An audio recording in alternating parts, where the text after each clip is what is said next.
जहां से अच्छा हिंदुस्तान हमारा, सारे जहां से अच्छा हिंदुस्तान हमारा।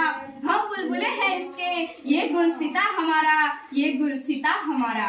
सम्माननीय विचारक मंडली, उपस्थित शिक्षक शिक्षार्थी वृंद एवं मोर स्नेहर भाई और भूणी माने, आपण मानक आजिकार शिशु महोत्सव सुरभि 2022 को हार्दिक हार्दिक स्वागत और अभिनंदन। आजिर दिन में मु सोनिया नियाल एक भारत श्रेष्ठ भारत संबंध में किछि कहिबार सुजोग पाइथिबारु मु अत्यंत प्रीत। एतत् देश प्रसूतस्य सकाश अग्र जन्मन स्वयं स्वयं चरित्र शिक्षेरन पृथिव्यः मानव्यः। एही देश रे जन्म लाभ करिथिबा पूर्वज माने निज निजर श्रेष्ठ चरित्र को सारा पृथ्वीर मानव समाज को शिक्षा प्रदान करी निजर श्रेष्ठत्व प्रदर्शन करि जाइछंती। बंधुगण, नाम रही जणा जाय जे भारत सेही दिन श्रेष्ठ हेबो जेबे एक हेबो। प्राचीन काल रही चाणक्य भारत को एक करिबा पई चेष्टा करिथिले एवं एहाकू अखंड भारतर नाम देथिले। स्वाधीन भारतर लौह मानव सरदार वल्लभ भाई पटेल 500 रु ऊर्ध्व छोट छोट अंचल मानकू एक करिबारे सफल प्रयास करी भारतर एकता और अखंडता को पुनः प्रतिष्ठा कले।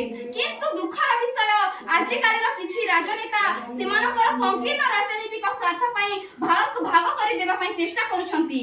जे माने मा भारती को खंड विखंडित करि देबा पई चेष्टा करूछंती सेमानक ऊपर मोर जवाब रहिबो। भारत माता को खंड कर नाही हे मूढ़ पामर गण, भारत माता को खंड कर नाही हे मूढ़ पामर गण। जानि पारिबनी कि क्षणे पुणे चाली जीव वीरपण, चाली जीव वीरपण। भारतर प्रधानमंत्री मान्यवर श्रीयुक्त नरेंद्र मोदी का 31 अक्टोबर 2015 रे एक भारत श्रेष्ठ भारत आसीथिला, जहा कि लोक मानक भितरे पारस्परिक बुझामणा वृद्धि हेबो और पारस्परिक सुसंपर्क सदृढ़ हेबो, जहा फल रे भारतर एकता और अखंडता को बजाय रखिबारे सहायता हेबो। एही कार्यक्रमटी को प्रगतिशील करिबा पई देशर विभिन्न स्थानर भिन्न भिन्न लोक मानकर मत और दृष्टिकोण जानिबा पई एक भारत श्रेष्ठ भारत प्रतियोगिता मान आयोजन करा जायछि। शांति एवं सद्भावना सहित देशर एकता रक्षा करी विश्व दरबार रे भारत को एक सुंदर राष्ट्र रे गढ़ी तोलिबा पई एहा प्रेरणा प्रदान कला।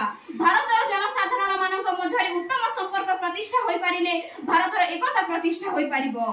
बंधुगण, शेषरे गोटिए कथा कहिबाकू चाहूछि कि गोटिए फूल जेमिति फूल तोड़ार सौंदर्य वृद्धि करि पारे नाही, ठीक सेही परि गोटिए जाति गोटिए धर्म एक सुंदर राष्ट्र गठन करि पारे नाही। जदि आम भितर एकता थिबो ताहेले मु गर्वर सहित कहि परिबे कि मु सेही देशर झियो जेउ देशरे अनेक जाति अनेक धर्म रहिछि और समस्तक भितर एकता अछि। अनएकता में एकता ही है असली पहचान, अनएकता में एकता ही है असली पहचान। एक भारत श्रेष्ठ भारत कहलाए सबसे महान, कहलाए सबसे महान। एते कि कहि मो वक्तृता रे विराम नेली। धन्यवाद।